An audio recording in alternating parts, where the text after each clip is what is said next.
Welcome everyone to a webinar entitled Black Holes and Free Will, How Science and Faith Rely on One Another, with presenters Bishop Everard de Jong and Dr. Matthew Outdeball.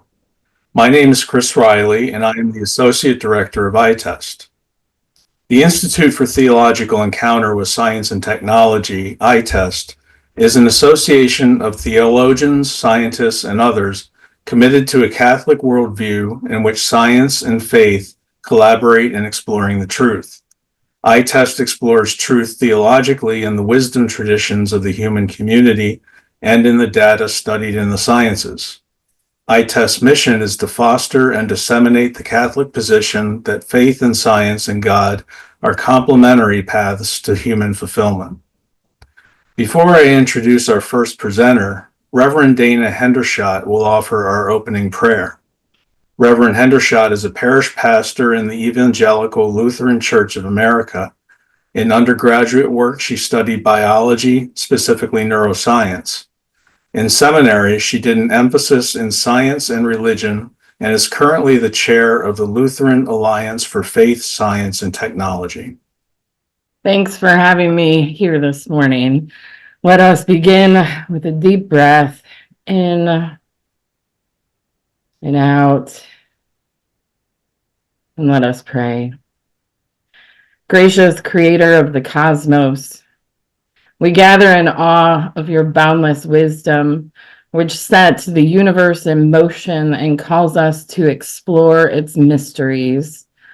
From the brilliance of the stars to the depths of black holes, you remind us of the vastness of your creation and our place within it.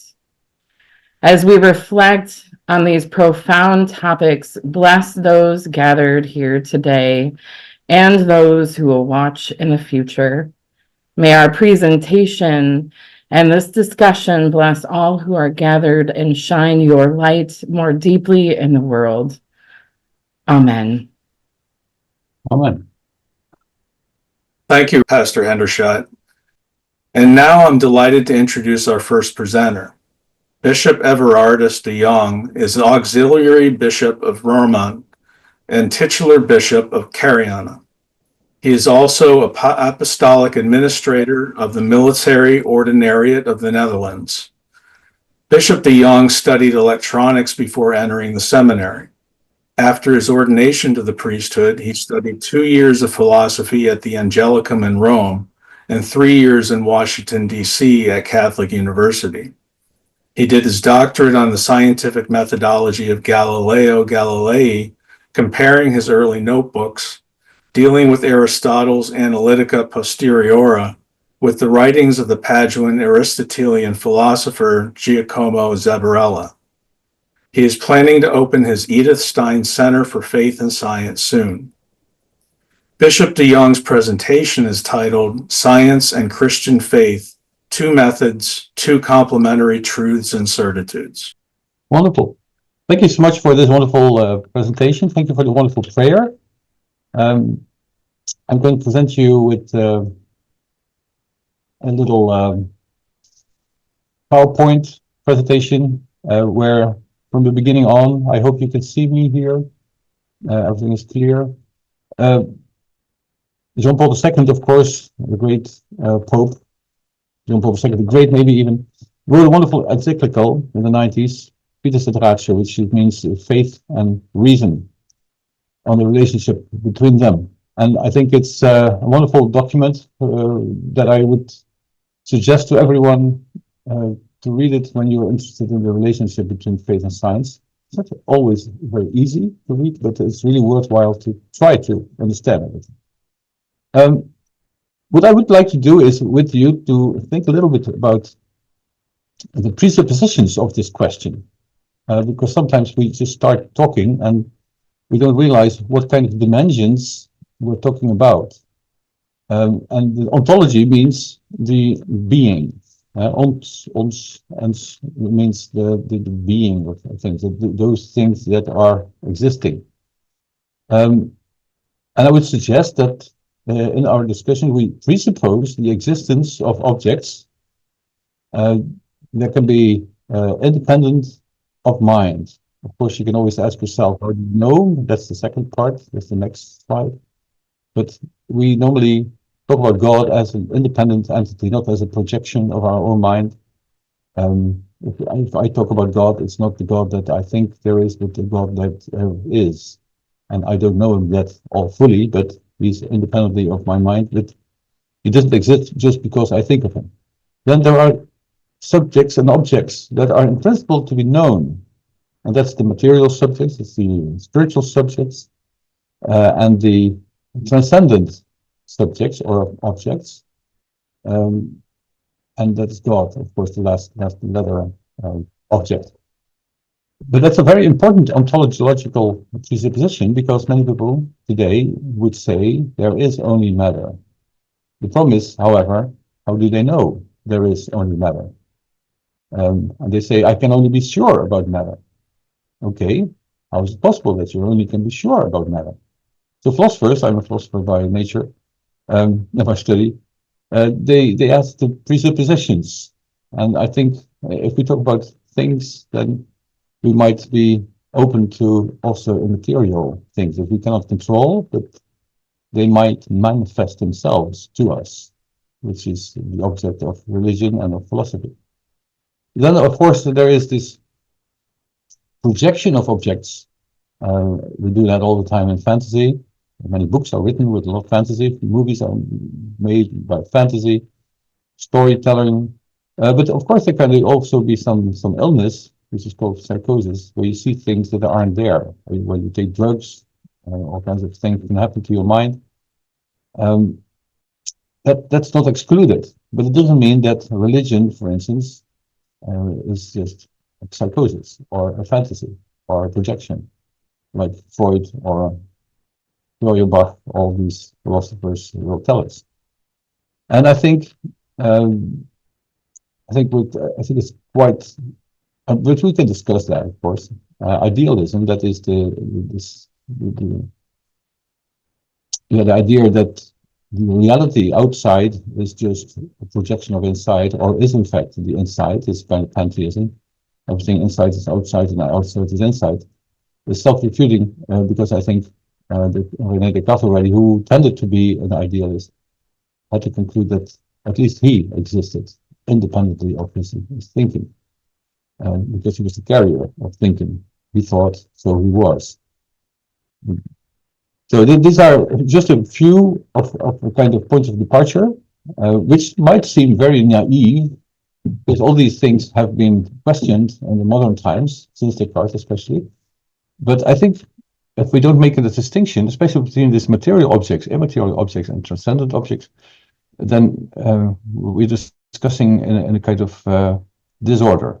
Now, the main important thing of my paper today would be the distinction between the various words we use to talk about belief and science and certitude and evidence, because these concepts are not really very clear all the time. And I would like to go through them with a little kind of speed. Maybe we would be able to have a whole class on every subject and even more. So what I would say in knowledge is, according to Aquinas, and also already according to Aristotle, knowledge is the object as known and is in the knower in the way of the knower. Quid recipitur in modo recipientis recipitur. That's what they say in Latin. Everything that is received will be received in the way of the receiver. You put milk in a bottle, then the milk takes the form of the bottle. And knowledge is according to the status of the knower. If I have a very simple receiver, I can only listen to the radio waves, and they can be transformed into audible waves, but the radio is only receiving the things that are electromagnetic waves. And when I see things, my either bigger or smaller power of knowing is able to catch these things, but that's according to my knowledge and my power of knowledge. The knowledge is in one way quite simple, but in another way, we have to always be careful that what we know is not exactly what things are. try to be as much in conformity with the things that they are, but we have to always be aware that our knowledge is just very reduced, especially when we talk about God or angels, because they are, in fact, in their entity, in their ontology, they're higher entities. Then it's very important to talk about language. Language is not just I say something with a meaning, but my language refers to some things in reality, and both also to the knowledge of this language in others. If I say some meaningless things because the other one doesn't understand my language, in fact, I don't say anything, only for myself, private language, somehow. So if you talk about God, somehow you can only speak meaningfully about God when the other has come a kind of idea what it means when I say God. And so it's very important to know that the language is important in talking in science, in religion, in philosophy, in all kinds of other fields of communication. And even biological languages are there in cells and between cells, organisms, and so on. So language is very dependent on the various entities that go along with one another in this language. Then truth. Yeah, truth has been defined in many, many ways. But I think the Aristotelian and Thomistic way of dealing with it is, I think, the best. It's the adequacy of reality and mind. When my mind confirms to reality that exists independently of me, then I am in truth. Only God, it's the other way around. What he thinks is always true, and we have to be conform his thinking. But normally our thinking should be conform the reality outside of us. And that means that truth can be very broad. Can be about all these subjects of various nature. When our mind conforms to that reality, and sometimes it's difficult. When we want to know God or angels or spiritual entities or deceased persons, not so easy to get them, but truth is there in as far there is an adequacy, kind of conformity of my mind to the reality. Belief, that's a very interesting terminology. Belief is the attitude of mind where you accept a fact. And the fact can be a propositional fact. That means John is ill, but it can be all kinds of beliefs, also of it's kind of openness to reality, and not only openness, but also an attitude of acceptance that the reality is as I think it is, and that can be both in a scientific way and in a religious way. Because the scientists also, as I will say later, presuppose some things that they believe in, and they don't prove them. Otherwise, you will never ever have a science when you have to prove everything of your science. There is always a basic foundation of a science. But certainty is somehow connected to the belief. You can, in your belief, you can be less certain, you can be more certain, and certainty is by Newman, I will talk about him later, defined as to know that I know, or to even I know that I know that I know. That's this kind of reflective knowledge that what you know is according to the reality, and that's then based on evidence. Evidence is the self-evidential, that's a circular argument, of course, is self-irradiating being that shows itself as true. Science is the particular way of knowing of causes. That's an Aristotelian definition of science. As of course a certitude, it's connected to certitude. But that does not really mean, when we talk in a broader sense, that only knowledge of material objects is scientific. Of course, there will be science, and natural sciences are concerned with material objects. But the problem is that in the newest time, since the 17th century, this whole scientific idea was kind of reduced to one certain thing of knowledge. In the Middle Ages, and even in Aristotle's philosophy was science. It was knowledge, certain knowledge of causes of things. And in the Middle Ages, there is still this science of theology, where there's theological science, which is knowing the causes in a different way, but is still the real certain knowledge of the causes of things.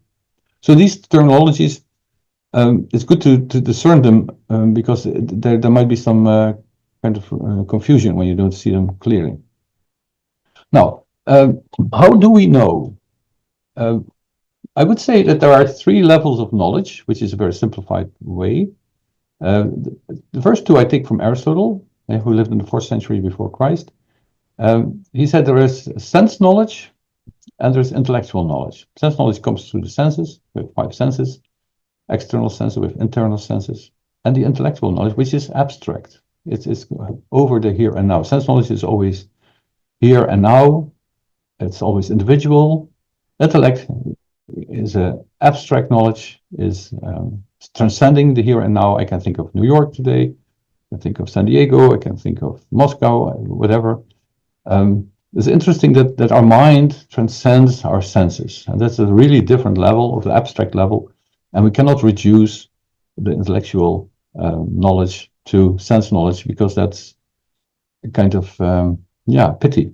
That doesn't mean that the intellect isn't fed by sense knowledge, but intellect is much more than the sense knowledge we know on an abstract, universal level. And then the third layer would be the illumination. That's one of the expressions in the Bible. You, of course, the grace, and St. Paul talks about kind of ecstasy. But there is this grace that people get to know more than you can reach with your normal reason and with your normal senses. And that's an insight that, belongs to the faith, the Christian faith, which is revealed. Somehow that has two aspects. One is the objective side of the revelation, prophets, and at the end Jesus tells us some things about God, or shows us some things about God. And the other one is, do you really catch it, what he wants to say? The apostles many times didn't catch what he really said. So you need an internal illumination, St. Augustine says, to really understand what Jesus said, what he meant. And even Jesus said, you will only understand this when the Holy Spirit will enlighten you. When I have departed to heaven, I will send the Spirit so that you may remember everything and you might have insight. So 3 levels of knowledge: sense knowledge, intellectual knowledge, and a kind of knowledge through grace. Now, the sense knowledge, however, when you talk about science, can it be based on sense knowledge? That's a problem. The sense knowledge indeed can deceive us. We have all kinds of visual illusions. You can buy books with visual illusions. And some people hear voices that aren't there. We don't know yet what they are. Schizophrenic people, they have terrible voices sometimes.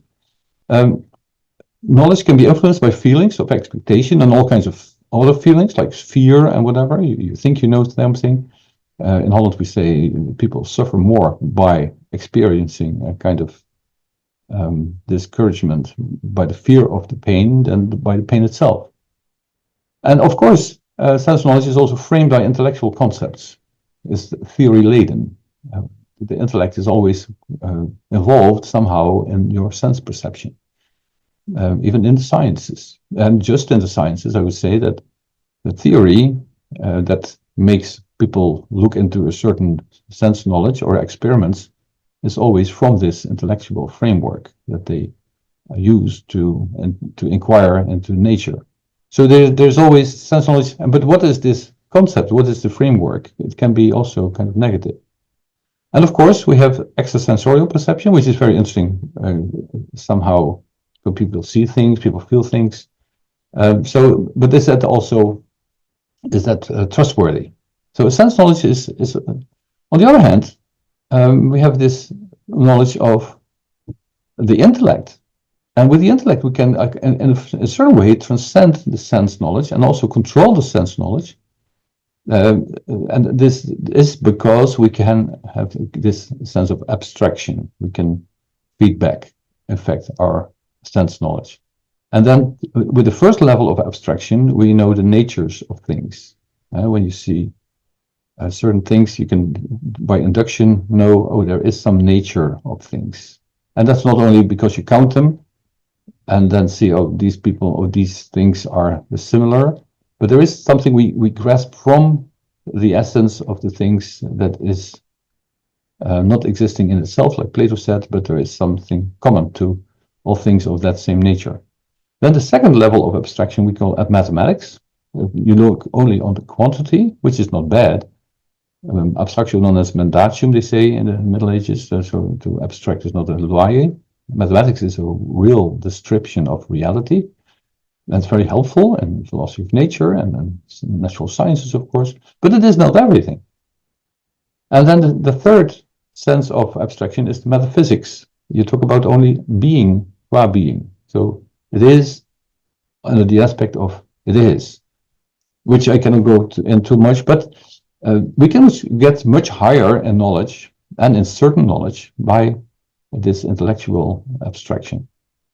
Now, it's the interesting thing is that Galileo Galilei, he was an Aristotelian with these various ways of knowing, and he tried to get more certitude by two things that he would like to combine. On the one hand, he said experiments, we need experiments, verification on the one hand, and that makes it repeatable, it makes it intersubjective, it's kind of repeatable by other people, so you can show it is really true. So this is the sense knowledge, you measure something, and mathematics, which is the second degree of abstraction. And these two together, he said, is the fact only way to be sure, to be certain, because experience will really underscore everything you make in your mathematics, and mathematics is the only way to describe your experiments, because mathematics is the only way to really prove things. That's a demonstratio propter quid. It's a kind of most potent demonstration that we have. The problem is, however, how can you prove that the whole nature of things is mathematically describable? Of course, mathematics is always valid, but isn't there more to things than their mathematics? And that's the whole problem, that this started in a certain way, the scienticism and positivism as the only exclusive method of knowledge, as a certain knowledge.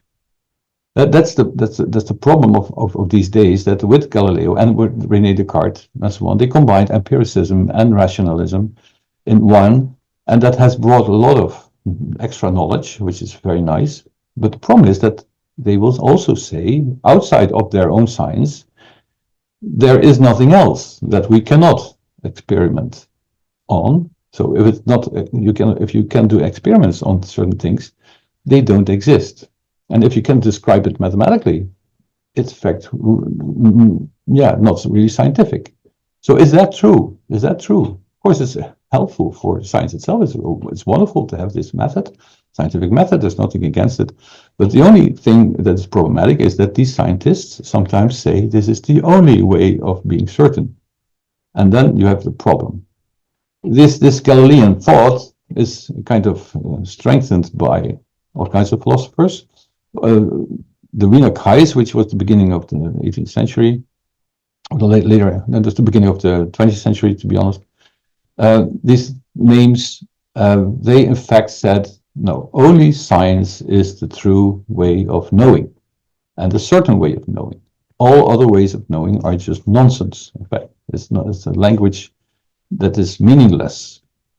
So Alfred Ayer, one of the representatives, he said, metaphysics, ethics, religion is all reducible to feeling, and what you say there is nothing meaningful within a science.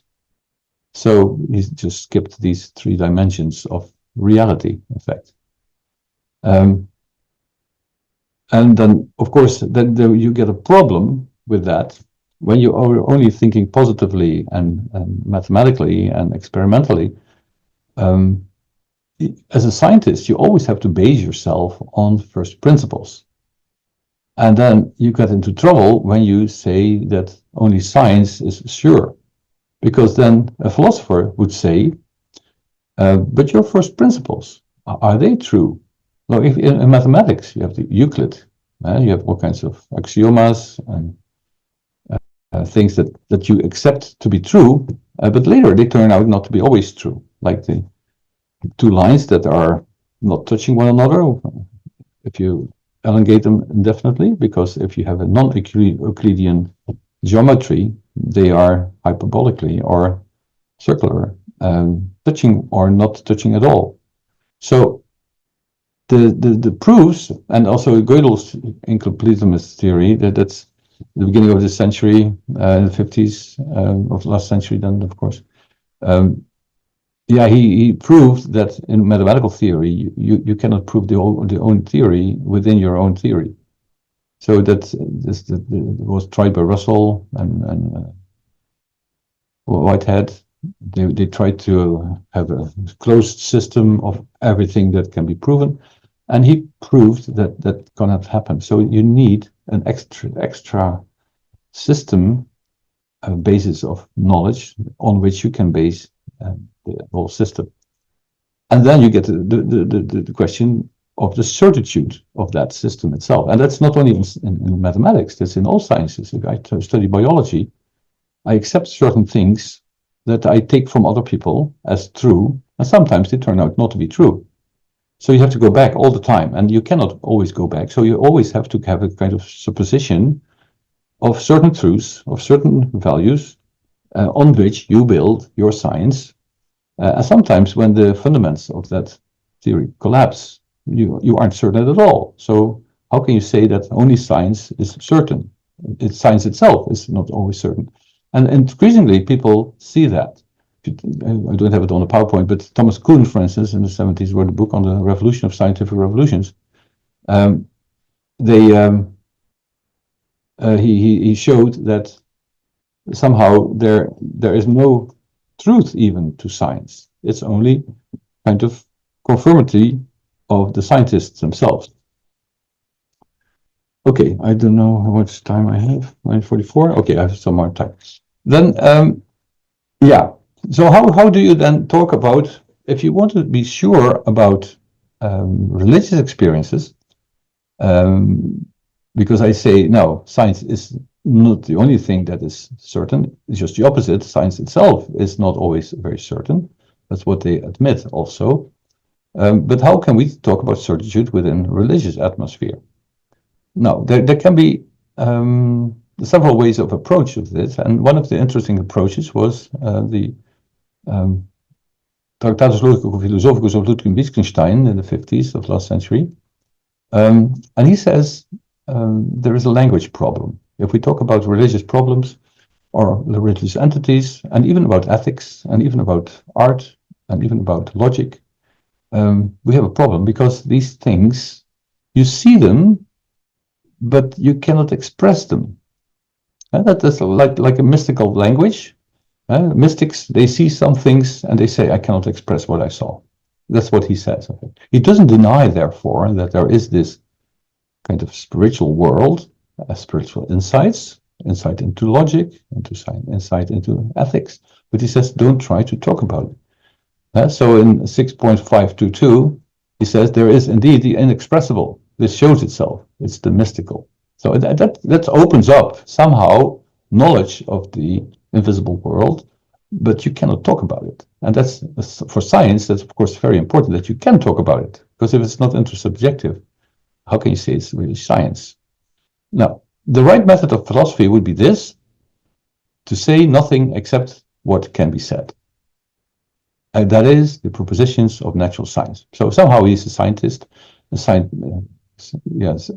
someone who really thinks that the language of science is the only language to talk. On the other hand, he accepts still the ontology of a world that is non-describable with the normal language. And therefore he says at the end, whereof one cannot speak, thereof one must be silent.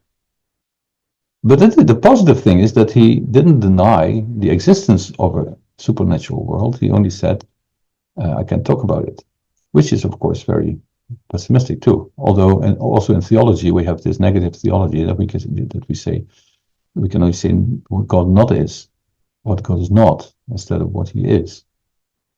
Okay, but this is not yet science of the religion, of course.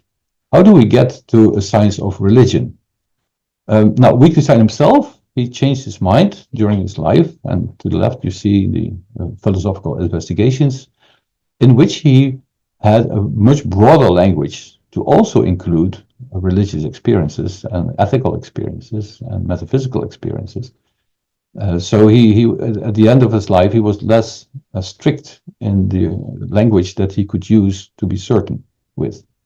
So it was more poetic, we would say, but at the same time, he opened up to a kind of language, even of music, for instance, that convey truth in a way that the scientific, the natural sciences languages cannot convey. Then a little before that was already William James, a pragmatist of the United States. He wrote The Varieties of Religious Experience. He reduces every religious experience to feelings, which is a pity, and not to insights, because as we know, Christianity is not only feeling, but is also insight and truth of spiritual propositions. But this is the beginning somehow of a kind of science of religious experiences, with a language of the natural sciences, maybe even, but on the other hand, touching some area that you feel is not too clear. The fuzzy, you need a fuzzy language to convey the experiences of people in trauma, in ecstasy, or with the kind of shamanism or whatever. So you have to mystical experiences to describe them in a language that is not really the language of the chemistry, for instance. You can reduce your mystical experience to chemistry or neurons. That's what you do in modern science. But you feel still, even with consciousness, that language doesn't really touch the reality that these people experience. Then we get a little further with Alston, for instance, is one of the representatives of a special, more Protestant way of thinking and philosophy about what is the value of religious language and what is the justification to speak in a religious life. And they have all kinds of nice arguments to see that it's really meaningful to talk about religious experiences when they do follow some rules in that respect. So there is this openness gradually to also, in the scientific way, talk about religious experiences. But the one who, in my opinion, is one of the best explainers of this whole way of trying to look into science, into certitude, into how to come to certitude in religious matters, and in a certain way, in that sense, also be a kind of a scientist, but also of religious. Together with, I would say, I didn't mention him here, but somehow he's in the same direction almost, is Husserl, with the phenomenology, is John Henry Newman, with a wonderful book. It's really worthwhile reading it, I would say. It's an essay in aid of a grammar of assent. And in it, he describes his lifelong looking for a way to tell how people come to a religious certitude. And certitude not in a theoretical sense only, but in a real sense. So he makes the distinction between a notional assent, to say that I'm sure of, to a real assent. Notional assent is, yes, like scientists, the electron's value is whatever mass it has. Okay, you can measure that. But you won't die for that. The real assent is something you really die for. And that is so sure and so clear and so important, of such a high value, that you really assent to it. Like a mother loves her baby, and not too long ago I talked to a young mother, and she said, if they would touch my baby, I would kill them. So this is a real assent of a reality that this baby for her was very, very, very, very important. Not with a notional assent, oh, I have a baby, okay, I can leave it alone, I can whatever, but do with it. No.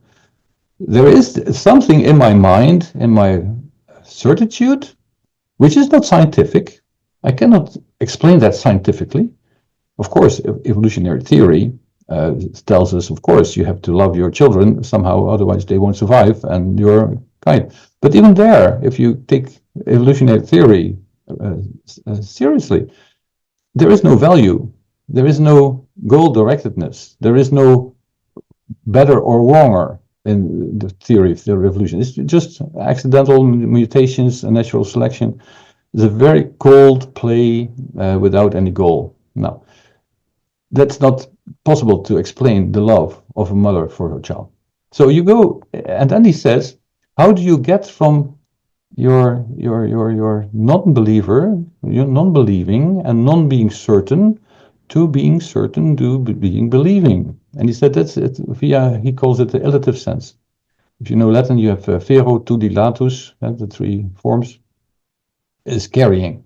So you carry in your mind some potency to kind of abstract from certain things to kind of grow into certitude. And that's not applicable only to religious things, but also to secular things. So if you see that a visitor of Australia tells about a kangaroo for the first time, you say, "Ha, you stupid! How can an animal with kind of stack on his front and carrying his baby exist at all?" No, but then another one comes, and one has a drawing, and another one brings a real one. That, oh wow, this is really real. So you see that the certitude doesn't grow by rational arguments. A is B, B is C, and therefore A is C, but by accumulation of probabilities. And that's what he says is the basis of all assent. Somehow this growth of probabilities together, which increase to certitude. And I think that's also the basis of science. You know, if you look at scientists and the revolution of sciences and the abolition of one frame or one paradigm to the other one, it's the same thing. You have one anomaly, another anomaly, another anomaly, and then at a certain moment you feel, oh, that the anomalies are too big to keep on with this old paradigm. We have to switch the paradigm. Now, that's exactly what happens also in religious life. If I see someone being prayed over and being healed, or I listen to the Bible and I feel something in my heart that really becomes very quiet and very peaceful and very loving, or I see a person, a saint, who's doing things that I could not believe anyone would do that for another. So gradually, you find certitude by adding up somehow unconsciously to a certainty that by which you at a certain moment of yourself, of your life, you would do the same thing. Of course, not everyone reaches that point, but it's not like a rational, empirical, rationalistic method, like Galileo said, do experiments and mathematically describe them, and then you are a real scientist because that's the only way of proving. No. There is this existential proof by combining all your inner feelings, outer feelings, with your mind, with your heart, with your feelings that grow together. And I think that he discusses that wonderfully, also with regard to God, whether you believe in God and even approve of God through conscience, which is a very, I think, still undiscovered person who is also for scientists, I think, a very valuable tool. I cannot call a person a tool, but somehow an instrument for developing the whole theory of assent, of kind of believing. Now, of course, this third level of knowledge has an objective side, and there is a real knowledge and certitude possible. And the prophets and Jesus, and then later when they have gone, the Bible, the tradition, and the teaching of the church together as one thing of a revelation, and living saints today, I think somehow that this is necessary, and that's a real thing to be sure about somehow. And of course, the subjective side, not a hardened heart, and the inner grace to believe, but these together can really make some people believe in such a certain way that they would give their lives for their faith.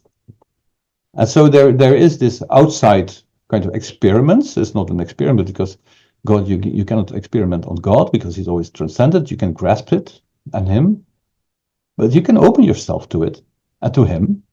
And if you do that, you'll feel a certainty, like the apostles felt after Pentecost, that they would go out in the world and be killed even for their faith. How so? Not scientifically valid. So at the end, I would say, just to summarize, Pascal, he was a man living in the time of the Enlightenment, where rationalism was very predominant.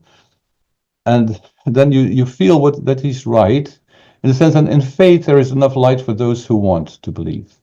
There's enough light for you when you really look for it, and you can be certain. And enough shadows to blind those who don't.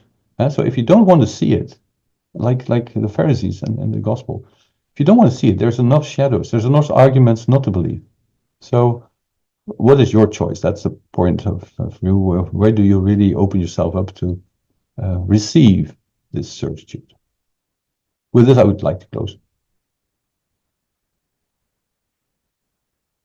Well, thank you, Bishop de Jong, for your presentation. And now I'm pleased to introduce our second presenter, Dr. Matthew Outdeval, who was born in 1979 in the Netherlands and grew up on a dairy farm with 4 siblings. He is a cradle Catholic and member of the International Emmanuel Community, a public association of the faithful of pontifical right. In 2007, he received a doctorate in theoretical physics from the Radboud University of Nijmegen and continued to be scientifically active in Germany, first at the Max Planck Institute for Iron Research in Dusseldorf, and then at the Technical University of Clausthal. His total of 10 years of scientific research resulted in a collection of articles with an H-index of 10, a total of 900 citations, with 3 articles even having been cited more than 150 times each. Afterwards, Matthew dedicated his time to other goals. He was a social volunteer in the USA for 2 years, then back in the Netherlands became a specialist on the relation between the Catholic faith and natural science by means of a blog, brochures, and lectures. He also put some effort in making the work of the British inkling and lay theologian Charles Williams more accessible and better known. During the pandemic, he literally broadened his horizons in mainly Latin countries, also to recover his Spanish. After participating in a missionary church project in Münster, Germany in 2023 for half a year, Matthew returned to Latin America and currently lives in Santa Cruz, Bolivia with his wife, Yasmina. Dr. Matthew's presentation is titled Demystifying Science and Restoring a Proper Relationship with Our Faith. Thank you very much for the kind introduction and the invitation. As an introduction, in society nowadays, many have an almost mystical attitude towards what can be called grand exotic science. And those scientists are practically seen as oracles of truth. This grand exotic science stands quite far from daily life.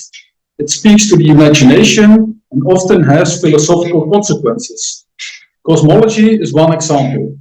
Results from the opposite type, what can be called daily or small or perhaps even humble science, seem more and more to be distrusted. New medicines like vaccines are one example. These opposing attitudes could be explained by an increasing lack of understanding of the limitations of science and that human imperfections, like economic interests, are more visible for science more close by. Besides, the closer science comes, the more critical one's attitude. And so the idea that science is perfect for the exotic faraway type is not challenged, while the unexpected confrontation with the limits of the daily close-by science make people overcritical. Additionally, for many, science acts as a substitute for religion, and so they have a personal need for the grand story that the exotic science offers, making them even more credulous. This only illustrates that in Western society, common sense, groundedness, is more and more fleeting. Perhaps especially with the grand scientists, considering so many of the nonsensical ideas that I encounter in science news articles. I see solid teaching on science, its nature, and its relation to the faith as a really needed antidote. And that's exactly what I intend here, to correct much of what you think you know and empower you to do the same for others. There's a lot to digest, so please pay attention really well. And many details that I need to skip for time limitations can be found on my collection of articles online, which is written here on the bottom of this slide. So the outline of my talk will be the following. I start with explaining various problems within the popular scientific understanding, so the black holes and free will aspect of the title. Then come two often held harmful views on the science and faith relationship, which I see as related to the problems above. Also, what I see as the underlying cause, which is in our nature. After that, come clarifications on the identity of science and on the actual science and faith relationship. Part 4 then illustrates their mutual reliance with various examples. So the second part of the title, such as the origin of science, the anthropic principle, philosophical proofs of God, and various scientifically investigated miraculous events and objects. For time reasons, and since these examples are relatively well known, I'll keep this part quite short. And finally, I conclude by putting it all in a broader context. So the first part of my talk is problems within the current scientific thinking. So as a note, not all scientific thinking is problematic, but also it's more than something wrong with the knowledge. So the first thing is the heliocentrism, what I want to talk about. And the current scientific states on whether or not the sun is at the center of the universe is quite different from the popular understanding. Heliocentric thinking is still the norm, but already over a century ago, Einstein's general relativity theory has done away with the simple cosmic picture of the Earth circling the sun. And already before, it was known that the sun is not the center of the universe, but just a pretty mediocre star. General relativity has established that all movement is fundamentally relative to the observer's point of view. So, from our viewpoint, we can very well say that the sun actually revolves around the Earth. Our perspective is equally valid scientifically, although mathematically more complicated. And wouldn't you think it to be strange to say to someone, your perspective is not valid? That was exactly how Albert Einstein came up with his theories, to express the equality of every physics perspective. Then why are even scientists a certain century later still holding on to supposed self-evidences? And perhaps there's a connection to the controversy regarding Galileo Galilei, who I must show here in the picture, and about which I will talk a little bit later. So the second problem within the scientific thinking I'll talk about now is black holes. Supposedly, this idea of black holes follow from general relativity.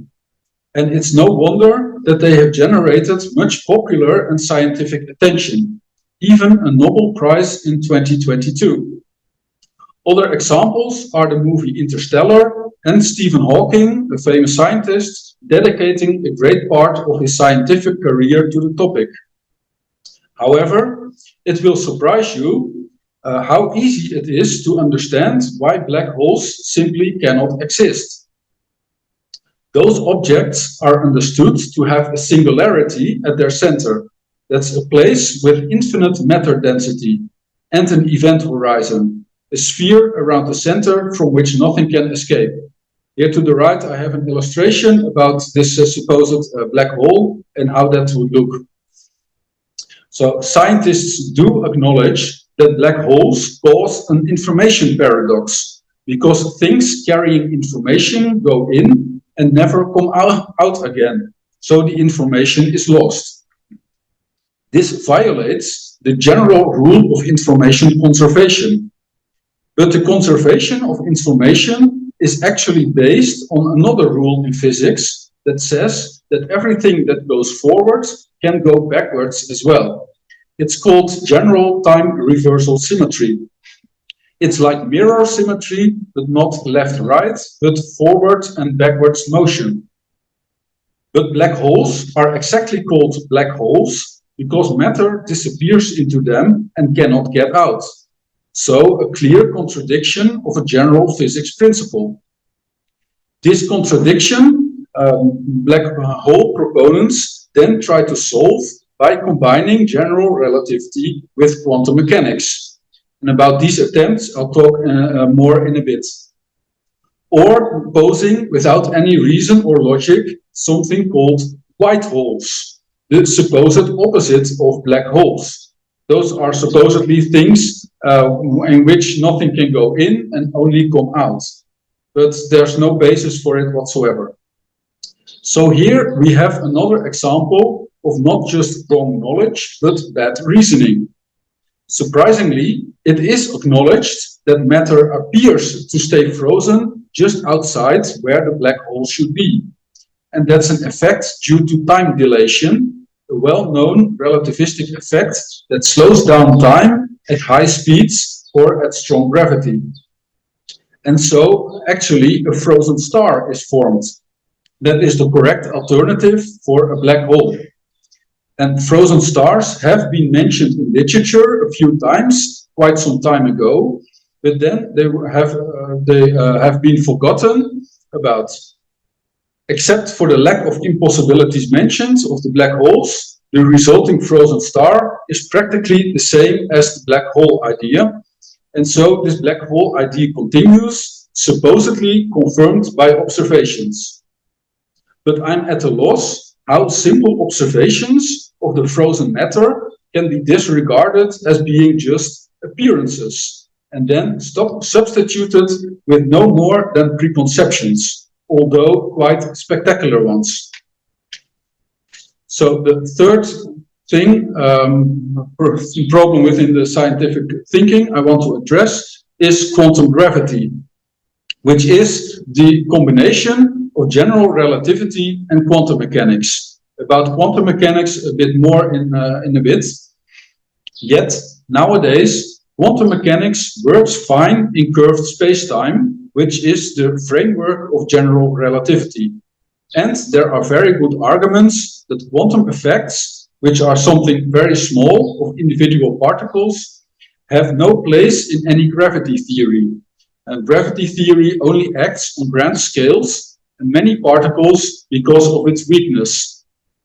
And neither black hole problems are an argument for looking for quantum gravity either, because we have seen that black holes simply do not exist. So there's really no need for a quantum gravity theory, nor any real expectation that it would give something new. Still, quantum gravity is considered an important research goal, mainly because of black holes and their problems. But even if black holes would exist, how could it be that if one theory, namely general relativity, has a problem, that combining it with another completely unrelated one, namely quantum mechanics, could solve that? And so we have another case of wishful thinking in science. So we come to quantum mechanics. This is the most interesting and mysterious physics theory, but also the most misunderstood one too. Even prominent physicists admit that they don't understand it, and yet that doesn't hinder them from explaining their ideas about quantum mechanics to others. Well, you can imagine the results. Quite some nonsense and chaos.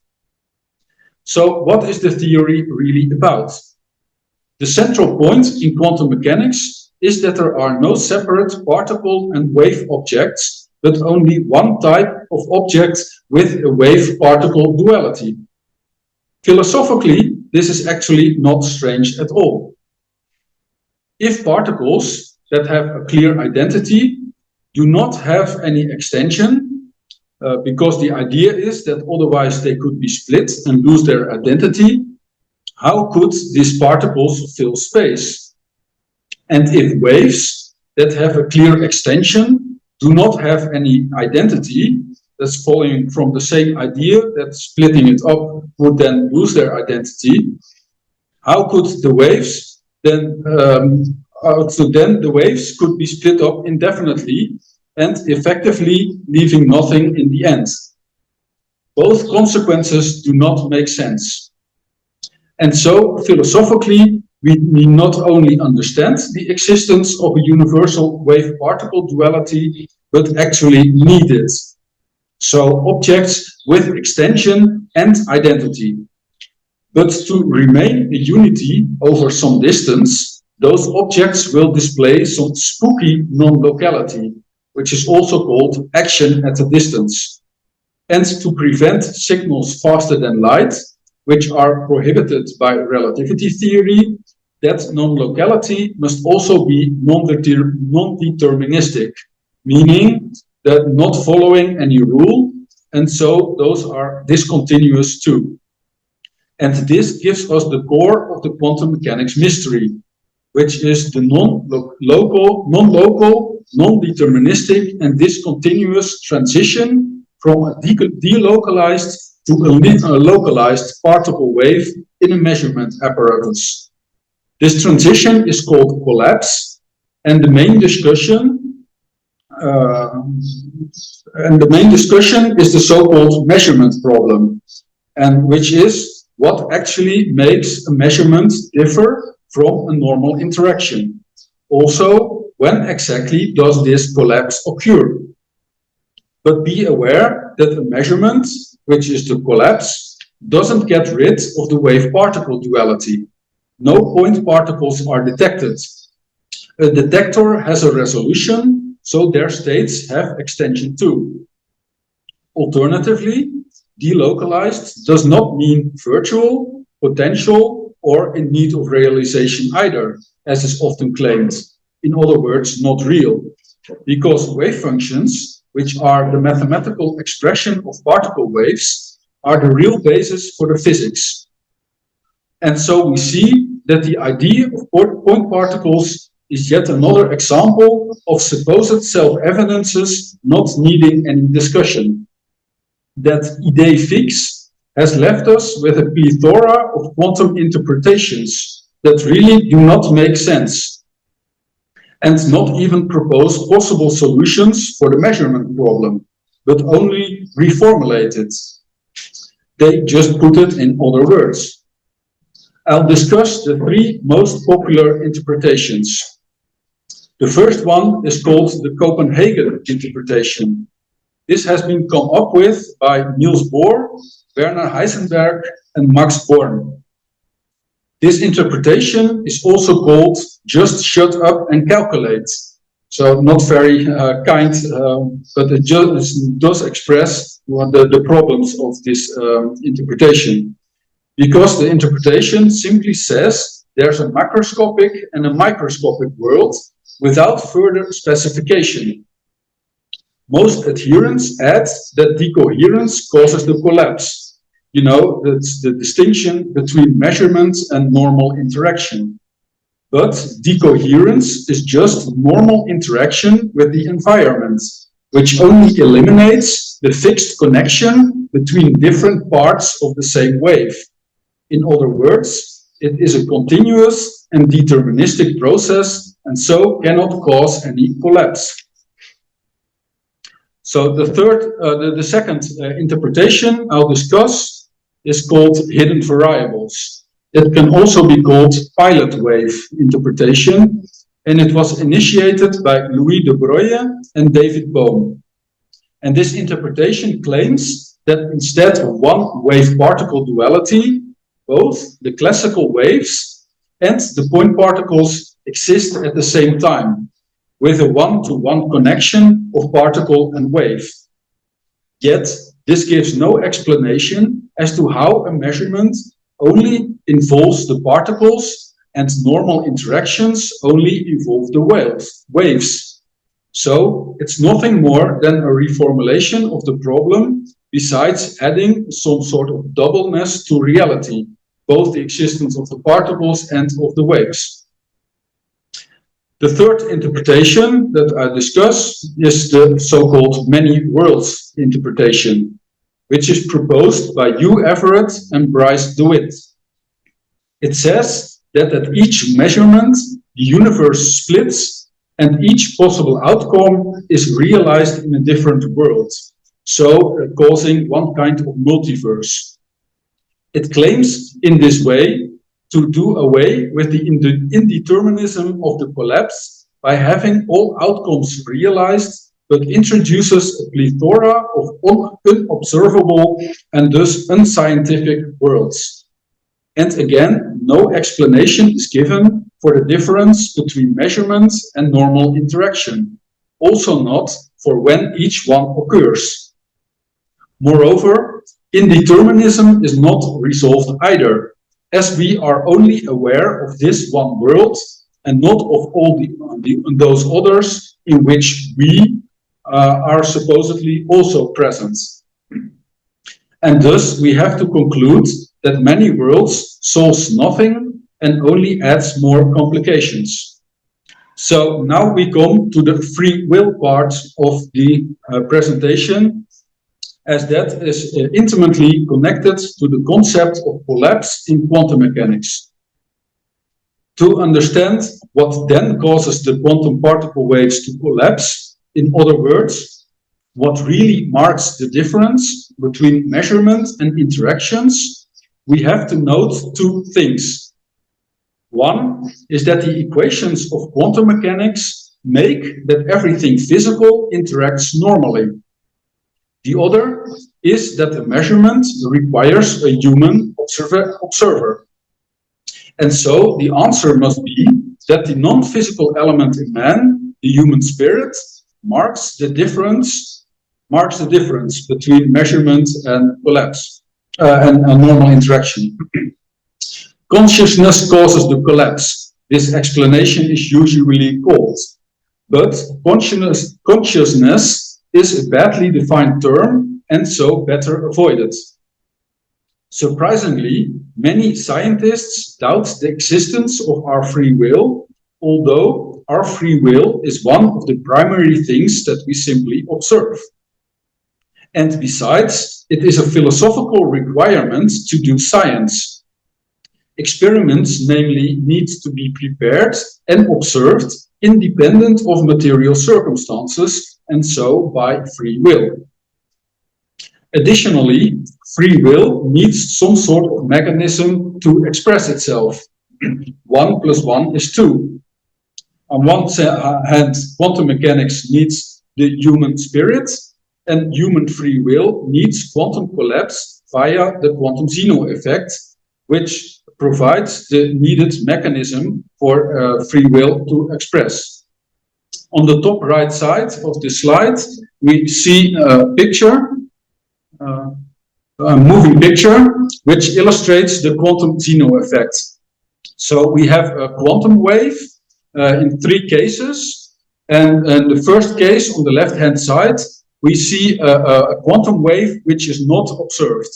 And so it starts out very localized, and then in time, by normal interaction, normal quantum propagation, it's delocalized, but nothing changes. In the middle case, we see the same particle delocalizing, but in a few instances, it is being measured. So, and the measurement is to localize it within one of the 9 boxes in the picture. And by measuring, it can jump from one box to another. But so because the measurement is being done, but not done too regularly. That's why it can move from one box to another. But it's a process that is not deterministic, so it cannot be controlled, and so it is not a mechanism for the free will. But in the third case, we see the same picture, but it is being measured very rapidly after another. And this measurement of very rapidly after another makes that the particle cannot escape the box and remains in this one box in the middle, also localized. And that's actually how our free will can express itself, by measuring a lot of times, and so by inhibiting the normal quantum mechanical process. So the quantum Zeno effect actually provides complete control by continuous measurements and by continuous collapse. To understand how you can control it, not only that it is not moving, but you have to realize that the 9 boxes that are being measured are determined by the scientist as well. The scientist determines what is being measured. So instead of keeping the boxes at the same place all the time, you can move it very slowly from one place to another, and so you keep the particle fixed in the box, but by moving the box, you have control over the particle as well. So that's actually how our free will works. So if our free will is expressed in our brain via the quantum Zeno effect, the final question is where exactly? Interestingly, scientists in 2015 already identified a probable quantum system in our brain, namely phosphorus nuclear spins in the Posner molecule, which is illustrated here in the picture in the bottom. It's an illustration of Posner molecules in our brain, which is a combination of phosphorus oxide and calcium atoms around. For those advanced in quantum mechanics, a little remark that it's somewhat confusing for the understanding of free will, that the coherence, although it does not cause collapse, it can cause the quantum Zeno effect too. But that just as a side note. This explanation of the human observer causing the collapse was actually first understood by the brilliant John von Neumann, a Hungarian-American, who in fact wrote the standard work on the foundations of quantum mechanics, and incidentally was a Catholic convert.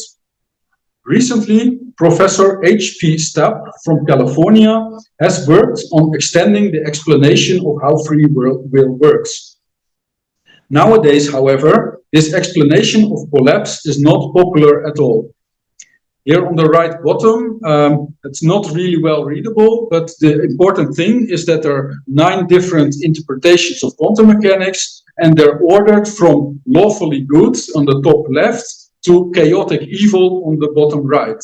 And of course, this interpretation, this explanation of consciousness causes the collapse is labeled as being chaotically evil, so showing that it's not popular at all within the scientific community. So it seems that scientists find it scary to have free will as part of their theory, as if that makes them lose control over their equipment. And yet only free will makes any control possible, but from a person's interior and not from the exterior.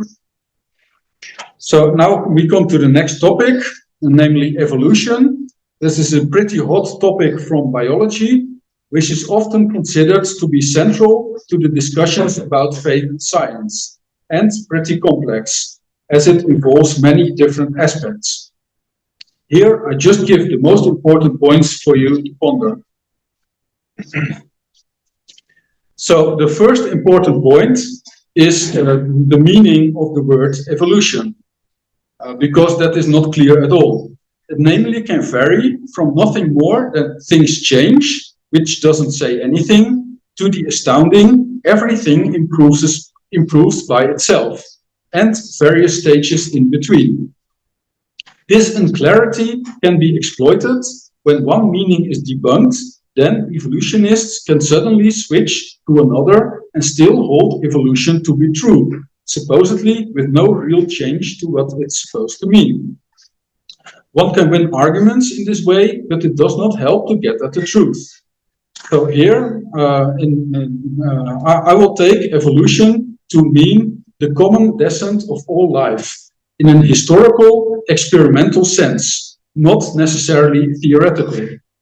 But the second point is that yet it needs a theoretical mechanism as well, even if it would be currently unclear precisely which mechanism that would be. Darwin supposedly famously proposed a combination of random mutations and natural selection, called Darwinism. Yet neither of the two can cause anything new, an increase in information and complexity. And so actually Darwinism can't cause evolution. This is increasingly acknowledged without proponents having any alternative.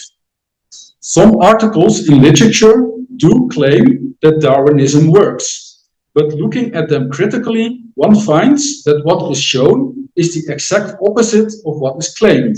So yet again, examples of much wishful thinking in science. The third point is about experiments. So experiments actually never succeeded in turning one species into another. A fruit fly will always stay a fruit fly, no matter how much selective pressure exerted or severe circumstances applied.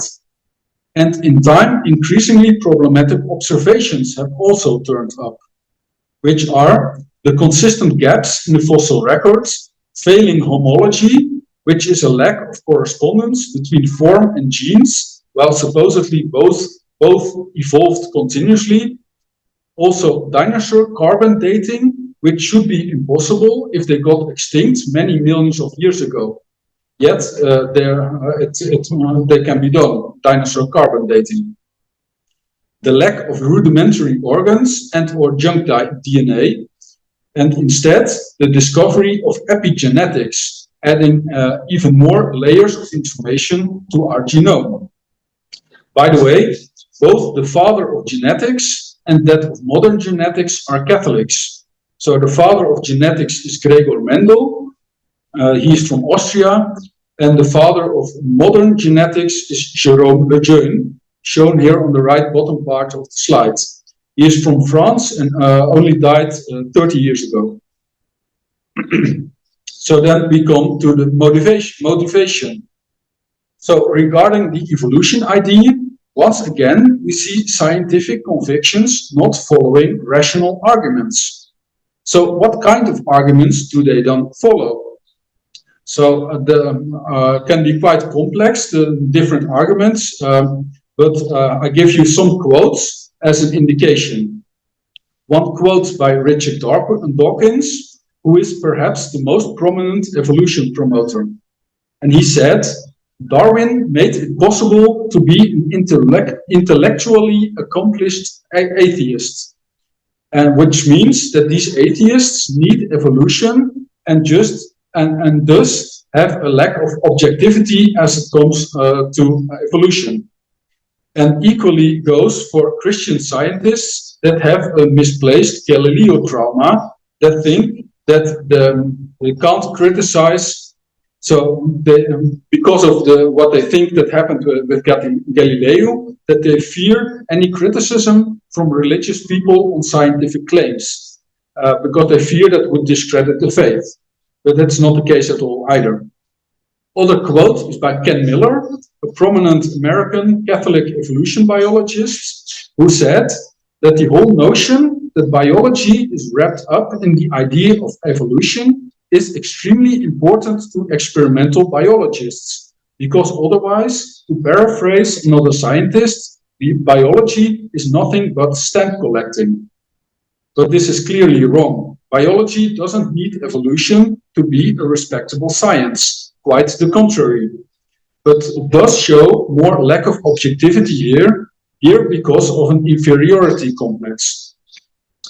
By the way, one should be aware that more generally in science, majority views are favored, because it's only human to desire community, consensus, and to dislike criticism. Moreover, who wouldn't want a world where life improves all by itself? Already in the past, people believed in the spontaneous generation of life, which incidentally was only really discredited by the great Catholic scientist Louis Pasteur in the 19th century, of which I have a picture here at the bottom of the slide. So around the same time that the evolution idea took off. So we come to the second part of my presentation, which is about the harmful views about science and faith. So the problems with the current scientific thinking relates also to problems with the thinking on the relation between science and faith. So the most popular idea is NOMA, which stands for non-overlapping magisteria, and has been named by the biologist Stephen Jay Gould. And it says that natural science and religion have nothing to offer each other, at least nothing that matters. So because of that, the name non-overlapping magisteria. In other words, they are conveniently separated, science and faith. So effectively, religion is limited only to spiritual matters. So perhaps to go to heaven, not to how the heavens go, as Galileo Galilei once famously remarked, right? And so religion must leave everything concerning the material world to science. The idea is that perhaps God could once fill some scientific holes, but that those are rapidly disappearing. And thus religion has not really any relevance to people's everyday material lives. Consequently, people turn to science for answers on the meaning of life as well. An even more problematic view is that of conflict between science and faith. That religion is and has been an actual hindrance to the progress that science has brought us. Nevertheless, hardly any concrete examples of conflicts are ever given. The geocentrism, heliocentrism controversy and consequent trial of Galileo Galilei in the 17th century being the most prominent example. However, Galileo did not have the evidence he claimed to have. Specifically, tides are no support for heliocentrism.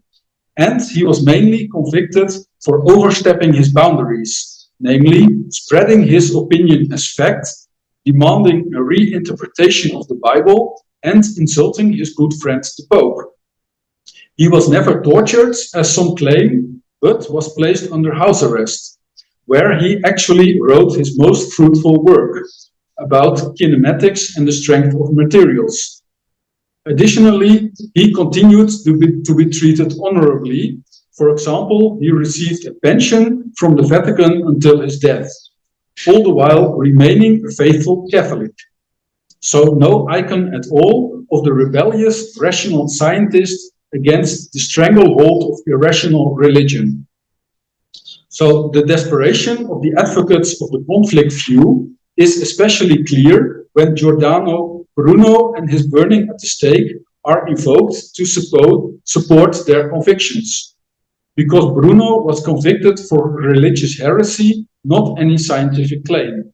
And in no way can he be considered a respectable scientist.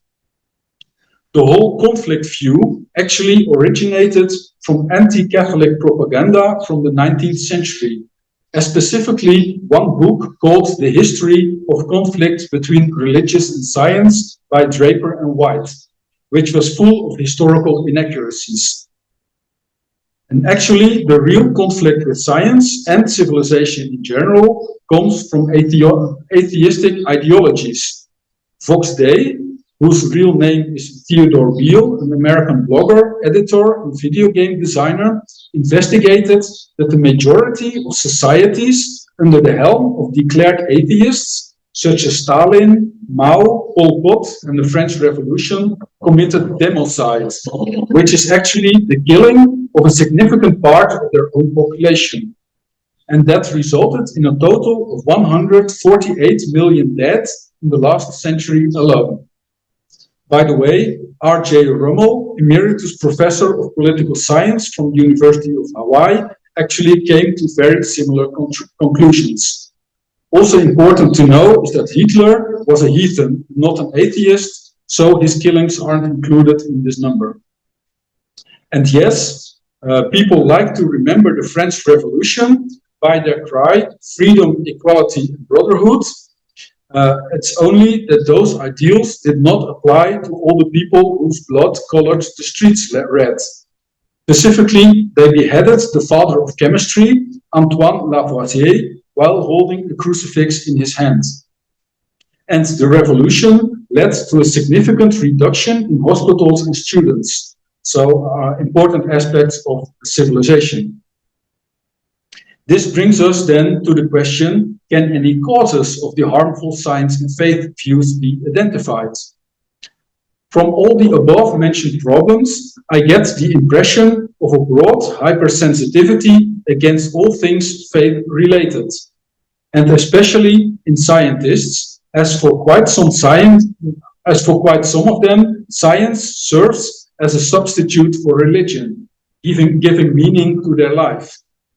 And sure, bad personal faith-related experience are partly to blame, and also past misbehavior of church members or even of those in charge.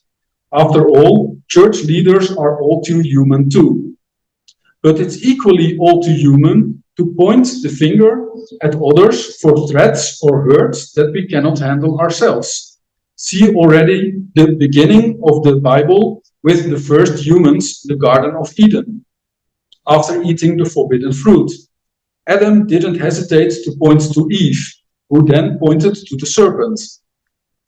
As the great British apologist G.K. Chesterton remarked, certain new theologians dispute original sin, which is the only part of Christian theology which can really be proved. Nevertheless, God early on recognized this human need for a scapegoat, someone to take the blame. And he instructed the Jews during their 40 years of wandering to send a literal goat into the desert to get rid of their sins. This is written in Leviticus 16, verse 21. And later he even sent his only son as the Lamb of God who has taken away the sins of the world. John 1:29. There are just different ways to help cope with the problem of pain in our fallen world. To cope with the fact that not everything in life is as it should be. And rejecting God entirely for letting us suffer in this world is just another coping mechanism. So that's how we can understand hypersensitivities and this bad, harmful science and faith views. So we come to the third part of my presentation, the identities of science and faith. So some solid teaching on the natures of science and faith provides the first antidote against the harmful views we just discussed.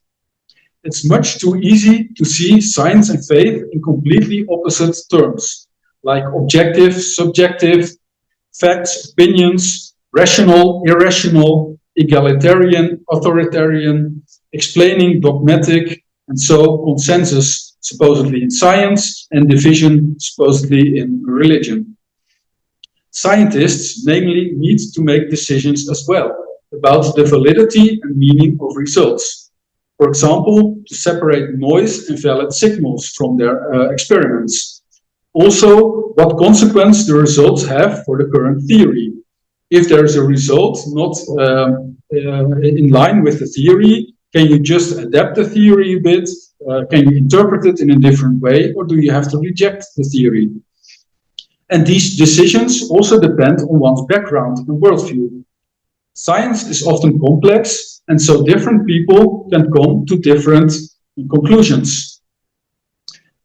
One example is cosmology, where there are many different ideas on how to handle puzzling observation.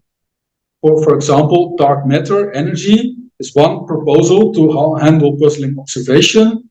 There's something else called slow light, or even MOND, which is an adaptation of the theory of gravity itself.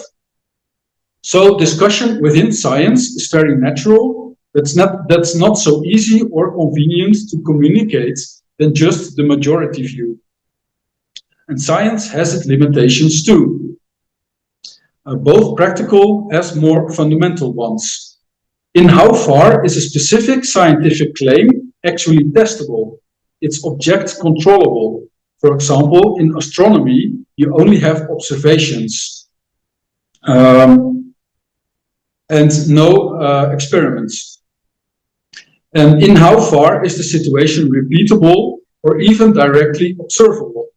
Like the Big Bang, that only happened once and very long ago. You can't observe it direct. You have to infer it from other observations. More generally, this applies to all things historical. Observations are extrapolated, but the validity of the extrapolation is a fundamental assumption that can't be tested. And so it is more fitting to talk about sciences, not just one science, because each different science has its different limitations. And also it's important to be aware of the limitations of the sciences. And the examples that I showed of the cosmology, of the Big Bang, already show that within the one supposed field of physics, there's already a lot of variation. And in general, any scientific result is preliminary to a greater or lesser extent. Moreover, we've seen before that non-rational factors have their place too in what is the human endeavor of the process of science. So besides logos, which are logical arguments, supposedly the ones exclusively used in science, there's also pathos, meaning what is desirable. If you like something, then you are more readily believe that it's true. And finally, there is ethos, that is arguments from authority. So if there are different claims, then the one from the most respected scientist will be believed. In the area of faith, the presence of all three types is no surprise. But know that science is equally a human search for truth, just truth of a somewhat different kind than in the faith, and a search in a somewhat different way. Yes, there is no revelation in science, and science is limited to the material world. But authority is inevitable as well, as anybody only contributes a little to science and must accept most of the results from others. Moreover, aren't important elements in the faith too logic, whether something is believable, and observation, what does it produce in your own or somebody else's life?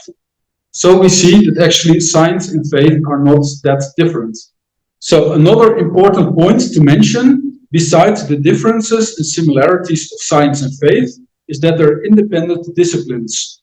The one cannot prove or disprove the results of the other. And so one or the other cannot impose itself on the other. And anyhow, the only science that contains real proof is mathematics. And the only reason that mathematics contain real proofs is because it doesn't relate to daily life. When it relates to daily life, it is actually applied mathematics, which is more or less the same as physics. Thus, anyone remains free to choose from themselves what to accept and what not.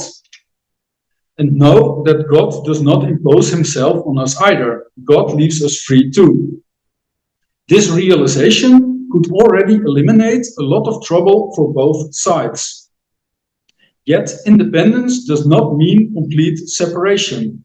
So while respecting each other's freedom, both can definitely benefit from listening to one another. With other words, they can have a fertile relationship. Yes, faith provides meaning and direction in life, and so differs from science. But for that, it is anything but indifferent to the material world, of which we are a part. See the crucial importance of the historical physical resurrection of Jesus for Christianity. So Chesterton, who I already mentioned, has a beautiful statement about this as well. A mystical materialism has marked Christianity from its birth. Its true soul was a body. Among the Stoic philosophers and Oriental denials that were her first opponents, she fought fiercely and specifically for supernatural freedom to cure concrete diseases with concrete substances. And now it's high time to explore this fertile relationship in more detail. So the mutual reliance examples. So the first example of how faith and science rely on one another is the history of science. Historians are increasingly aware that modern science, as an independent, self-propagating discipline, arose precisely from medieval Christian Western Europe. And this was no coincidence at all. For example, see the recognized historians Thomas Woods Jr., James Hannam, and Stanley Yaki. Science, namely, has some very specific requirements in order to originate and flourish. The first is a correct worldview. Creation must be independent, well-structured, non-necessary, following laws of nature, which are moreover understandable and reliable. Nowadays, this seems pretty obvious, but the prevalent, almost universal view in the ancient world was one of cyclic pantheism, that history necessarily repeats itself and that the world is some sort of divine extension, not at all a view that allows for scientific progress. Yes, specifically the ancient Greeks have shown some impressive results, but for those to be useful, they first had to be separated from hindering preconceptions, which was mainly done by St. Thomas Aquinas, really no mean feat. The second requisite is a breeding bed to grow and flourish. A society that is just, stable, cohesive, blooming, and with a well-organized and international system of learning. Nowadays, this society is simply called the West. And Christianity, with a special mention of the Benedictine order, has contributed decisively to all possible aspects of society. Land cultivation, irrigation, agriculture, breeding, beer, champagne, mechanization, metallurgy, education, the conservation of the classical works, human rights, international law, economy, hospitality, with special mention of the Order of Malta, charity, and certainly let's not forget all kinds of art. The third important contribution of Christianity to science is to theologically value matter.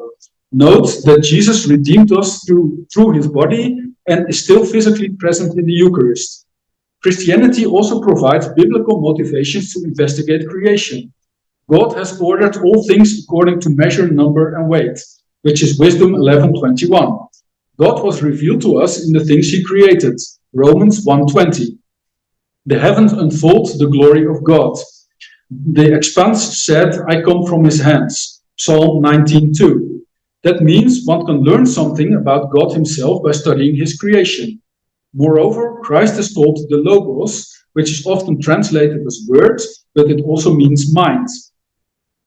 And the first commandment is, love God with all your heart, with all your soul, and with all of your mind. Matthew 22:37. So this is not simply motivation, but it's nothing less than an order. And so it can be no wonder that the first universities arose from monasteries and cathedral schools. Science has even been supported on an institutional level, for example, through papal decrees from the years 1231, securing the university's independence and the universality of their degrees. Consequently, the Catholic Church provided many brilliant philosophers, theologians, and religiously motivated scientists. Some names, besides the already mentioned Aquinas, St. Augustine, Albertus Magnus, Blaise Pascal, even Galileo Galilei, as we have seen. And the great scientist Niels Stensen from Denmark in geology, Gregor Mendel, Austria, genetics, Georges Lemaitre, Belgium, cosmology, were not only the fathers of their respective fields, but they were churchmen as well, respectively bishop, Augustinian abt, and Jesuit. On my blog, I list 50 more famous scientist churchmen, and no less than 19 Catholic fathers of their fields of research. So it's well worth checking it out. So some more examples of science supporting the faith. So the other direction, science contributing positively to Catholicism. I'll go through it pretty quickly. So one example is providing a series of proofs of God, philosophical arguments for the existence of a creator. So Thomas Aquinas already provided his 5 ways. Another example is the anthropic principle, also known as the fine-tuning of the laws of physics, the properties of the earth and of the universe at large. in a nutshell, it says that life is complex and its continued existence has many requisites. And so the laws of physics, Earth itself and universe at large, have very specific properties. And that even made some scientists, for example, Fred Hoyle, who named the Big Bang, to give up his atheism as a result of discovering this anthropic principle. More examples of scientific contributions to Catholicism are investigations of innumerable miracle workers, miraculous events and objects. To be clear, those are investigated and then recognized as being not scientifically explainable. So it's only thanks to science that we can truly speak of miracles. So the Tilma of Guadalupe is one example. I suppose it is well known. If not, please check out my blog. Another category is Eucharistic miracles, mostly miraculous transformation of a host from a Catholic Mass into human flesh and blood. So Tixla in Mexico and Sokolka in Poland are two impressive examples. For those to know more, you can also check out the website by the blessed teenager Carlo Acutis, who made a website with extensive listings and description of Eucharistic miracles. Padre Pio is an impressive example of a miracle worker, and also Marian apparitions in the Balkan town of Medjugorje, which are already happening since more than 40 years, are an example of a miraculous event taking place and which is abundantly investigated scientifically. And for those wondering how miracles could occur without breaking the laws of physics, there are actually three options. So the first option is, as explained, that quantum mechanics itself already provides a mechanism for expressing free will, and that was limited to humans, but God could use something similar too. Second option is that the laws of physics cannot exclude external influences, so a miracle of God would not break the law, just transcend it. And the third option for miracles not breaking the laws of physics is that God could, like a perfect billiard player with perfect foresight, he could have perfect control of any current circumstance by having precisely determined the initial conditions of the universe. So in summary, the Christian faith has guided science, pointed the way, provided motivation, support and appreciation. And science brings to faith amazement about creation, its extraordinary beauty, diversity, complexity, and order. About God has thought it all out, like our DNA, the blueprints of our body, with its intricate helix structure folded up in every cell, holding gigabytes of information. Also, science helps to confirm miracles. So, although not hard proof, science does provide very good arguments for our belief in God and His revelation. And thus, science can help to more appreciate our faith and make it more tangible. After all, man is a physical being. Yet a final note before concluding, focusing too much on miracles and generally on scientific support for the faith risks weakening it, as our faith then can become dependent on science.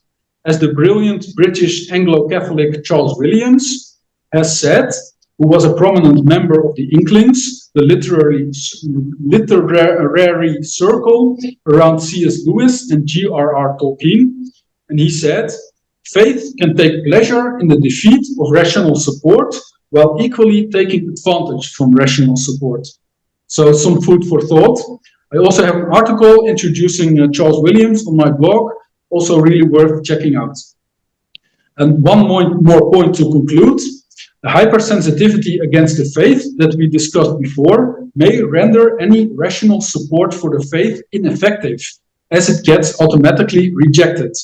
Friedrich Nietzsche already famously said, religion comes before science. And we've literally seen that in history, that science arose from Christianity. But figuratively, it is even more true, that pathos arguments trump logos arguments almost invariably. Then instead of showing that our faith is true, we need to show that it is desirable. What does the faith actually bring us? And this in fact brings us to the essence of Christianity, namely our redemption on the cross. If faith, the church and God is anyhow functioning as a sort of scapegoat for people, as a mechanism to cope with the so-called problem of pain, why then not point them to the Lamb of God directly, to the Son of God who took all our misery upon himself, who never leaves us alone, and who has filled everything with meaning and purpose. Thank you for your attention. Okay, well, thank you, Dr. Matthew, for your presentation. Our Q&A moderator, Sheila Roth, who is ITEST Administrative Assistant and Board Member, will post your questions to our presenters. Thank you so much for all your presentations. They're very good. We will now do some questions. The first one comes from Dr. Bob Kurland, and this is addressed to Bishop de Jong. Galileo wrote, "The laws of nature are written in the language of mathematics by the hand of God." And I forget who said, quote, "God created the integers." Could we not say that God has created mathematics and the laws of nature as one way of appreciating his creation, just as he created art and music, etc.? Oh, sure. I think God created creation in beauty, and that's abstract beauty and concrete beauty. And whatever we see around us is so full of beauty that of course, through that, like Romans 1:22, I think, said that from the creation we can go to the creator. So I don't know what's behind the question, as if I would say that mathematics proves that there is no God or something like that. But of course, everything that he created, even mathematics and abstract ideas, are all created, of course, somehow by God. Only there is a difference between our knowledge of reality, and some of our knowledge is abstract knowledge, which is mathematics, or even more abstract is metaphysics, or it's more concrete, which is the philosophy of nature, or even just tasting a piece of pudding. So whatever we experience in whatever way, it's always leading to the first cause, which is God. Yeah. Okay, thank you. Question here from Dr. Terry Lagerland. It's a little bit long. My understanding of Gödel's incompleteness theorem is that there are some mathematical propositions and theorems which can be proven true by human mathematicians, but which cannot be proven by following a finite set of rules or procedures for proving theorems, or an algorithm. Mm-hmm. This seems to imply that proving theorems cannot happen from merely mechanical following of rules, but requires true insight that comes from reflection about the nature of numbers and mathematical relationships. That is, mathematical insight is not just a matter of following a set of rules, it requires intellect. Would that be consistent with Aristotle's ideas about sources and types of knowledge? Yeah, exactly. But I think Gödel's theorem is not only applied to the incompleteness theorem, that means that no system can prove itself, which implies that certain basic knowledge of a system should be known in a different way, which then leads to, in fact, kind of insight. The same as with the Turing machine, where you also have this calculus to have results, but the calculus is never enough to have insight. That's exactly a problem that comes up with computers and robots, where people say, well, robots can become human, can become persons, can become spiritual beings, but that's not true, because the computers always only calculate one to another, and humans can have insight, which is totally different layer of insight, of knowledge, which is abstract knowledge. And by this knowledge, you can know things that are much more sure than just by calculating them. The same thing, there is one famous problem, one of the $10 million problems is P. So the difference between finding a solution of a difficult problem and, on the other hand, seeing whether the solution is true, if you already know the answer. Also, these problems do have to do something with this insight that we have and computers don't have. So we can do much more than computers ever will be able to do. Yeah. So that's also connected to Gödel's theorem. Yeah. But the Gödel's theorem itself is probably applied to mathematics. Yeah. Okay. Very good. We do have another question from Dr. Bob Kurland, and this is to you, Bishop de Jong. Is the difference between notional and real assent just one of value? And is this related to, he's trying to find a particular discipline, ethics? So is this related to ethics? Say that the notional real assent is about everything. It's about knowledge about everything. It's about biology, astronomy, cooking, whatever, because it's through this kind of unconscious bringing together of facts that we get to be certain about almost anything in the world, secular knowledge and religious knowledge. And Newman really makes kind of analogy between these fields of knowledge.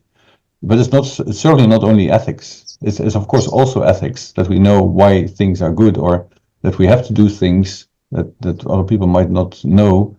But it's also about, Newman gives examples of a general in a war, where he sees, like Napoleon, he sees many aspects and many elements, the enemy, and suddenly he knows this is the right way to do it, to attack or to defend or whatever.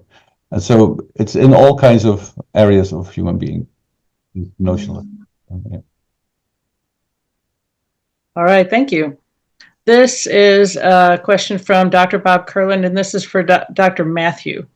In terms of time reversal, the second law of thermodynamics seems to contradict it. Prigogine has commented on this. The second law is certainly fundamental, as is time reversal symmetry. Would you please also comment? Okay, yes.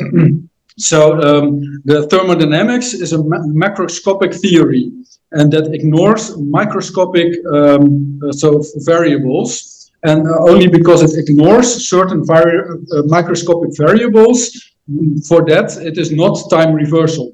Because if you would describe everything, including the microscopic variables, it would be time reversal with time reversal symmetry. It's only that if you have an order on a macroscopic level, then in time, this order, this information, you could say, gets lost on the macroscopic scale because it goes to the microscopic variables, the microscopic quantities. And the microscopic quantities are ignored in the thermodynamics. So that's only because of the distinction microscopic, macroscopic, that the second law of thermodynamics is not time reversal. But if you would look at it in detail, then it would be would have time reversal symmetry, only that this the amount of time you would need to get back to the beginning would be an enormous amount, much larger than the whole age of the universe. So it's about practice and principle, the distinction. Okay, good. Thank you. Question from Dr. Terry Lagerlund, and this is to you, Dr. Matthew. Are you suggesting theistic evolution? In other words, that God directed the evolution of the various species over the course of the history of planet Earth? Also, what are your views on the probability of the existence of extraterrestrial life and how it may have originated if it exists? Okay, I'll answer the second question first. Extraterrestrial life. I don't think there is any extraterrestrial life. Well, of course, God could create anything. So perhaps some plant life or some simple life, but I cannot imagine any complex life on another planet. I don't think that would be in correspondence with how God would have created it. But I guess that's a bit too complex to explain. And I don't think there's any scientific reason either to say that other planets would have life, because already this anthropic principle says that the Earth is very special, so there's not really any chance to find a similar planet on a different part of the universe that would be sufficiently similar to Earth for other life to be, even if God would have created it. The first question about theistical evolution. So what I argued is that there's actually no good argument for evolution at all. And I don't think theistical evolution would be any good solution even if there would be good arguments for evolution to be true, for various theological reasons, because it mixes science and faith. So it would not be a scientific explanation. It would not be a faith explanation. It's sort of mixture. And I think it's very important to keep religious arguments and scientific arguments separate. Okay, thank you. We have another question from Dr. Bob Kurland, and this is for you again, Dr. Matthew. Several philosophers have introduced an interpretation of quantum mechanics based on Aristotelian Thomistic principles, like Robert Koons, Dreisen, Kastner, Kaufmann, Epperson. Could you please comment on this? Yeah, well, I'm not too familiar with this specific interpretation, but the question for all interpretation is, what actually makes the difference between normal interaction and a measurement? And as far as I know, there is no other interpretation besides this explanation, which is supported by John von Neumann, which is generally called consciousness causes the collapse, but which I would call human free will causes the collapse. There's no other interpretation, in my understanding, that explains any difference between interaction, normal interaction, and measurement that causes the collapse. So if I study in detail this interpretation that is mentioned, then I'm sure I will also see that it doesn't really explain the difference between the two. All right, thank you. We don't have any more questions in the chat room. So I think I'm going to send it back to Chris Riley to wrap things up. Thank you so much for answering the questions and for your presentations. Okay. Well, thank you everyone for your participation in this webinar. Thank you especially to Dr. Matthew Outdeval and Bishop Everard de Jong for your excellent presentations. And thank you to Reverend Dana Hendershot and Father Vincent Uke for leading us in prayer. In conclusion, Father Vincent Uke, retired priest of the Diocese of Trenton, New Jersey, will offer our closing prayer.